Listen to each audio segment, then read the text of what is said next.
చేయడమే లక్ష్యంగా ప్రభుత్వం మాకు ఎక్సైజ్ డిపార్ట్మెంట్కి ఒక లక్ష్యంగా మాకు ఇవ్వడం జరిగింది. అదే మా సంకల్పంగా మేము కూడా భావిస్తున్నాము.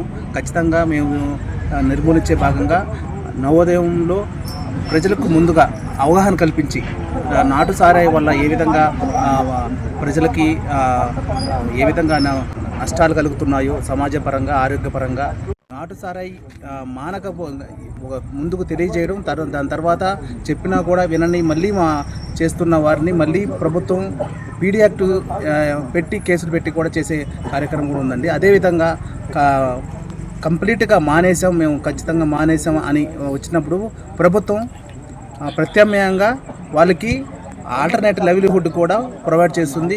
సబ్సిడీ ద్వారా, లోన్లు ఇప్పించడం ద్వారా వాళ్ళకి చేయడం జరుగుతుంది. అదేవిధంగా ఈ నాటు సారాయి ఉన్న విలేజ్లలో ఆ గ్రాడ్యుయేషన్ లిస్టు కూడా లిస్ట్ అవుట్ చేయమని ప్రభుత్వం ఆదేశించడం జరిగింది.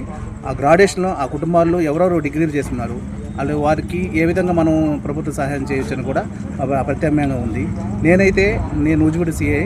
నేనైతే ఈ పోతనపల్లి చింతండ పెద్దండలో ఒక 50 మంది డిగ్రీ హోల్డర్స్ ఉన్నారు. వాళ్ళు ఇక్కడ వేరే చిన్న ఉద్యోగం ప్రయత్నిస్తూను వేరే చిన్నగా ఉద్యోగాలు చేసుకుంటున్నారు. వారికైతే నేను గ్రూప్ 2 ద్వారా సెలెక్ట్ కావడం జరిగింది.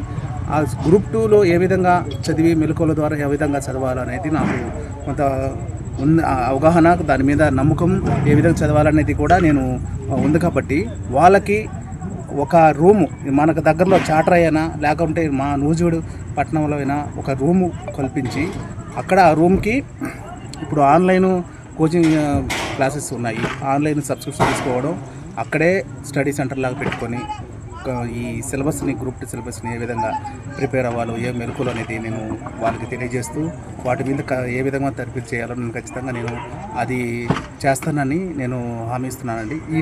ఖచ్చితంగా వాటికి దూరంగా ఉంటూ మానేస్తున్నాము. వీటిలో మా కుటుంబం దీంట్లో ఎప్పటి నుంచో ఉన్నాయి, మేము మానేస్తున్నాము, మీరు మాకు సహాయంగా ఉండండి అని ఉన్నప్పుడు వచ్చితే నేను ఖచ్చితంగా వాళ్ళకి కోచింగ్ మెలకువలు, ఖచ్చితంగా వాళ్ళకి రూమ్ ఇప్పించి వాళ్ళకి స్టడీ అవర్స్, వాళ్ళకి ఆన్లైన్ కోచింగ్ ఎంత ఏమన్నా నేనే చేయగలుగుతానని చేస్తారని తెలియజేస్తున్నానండి.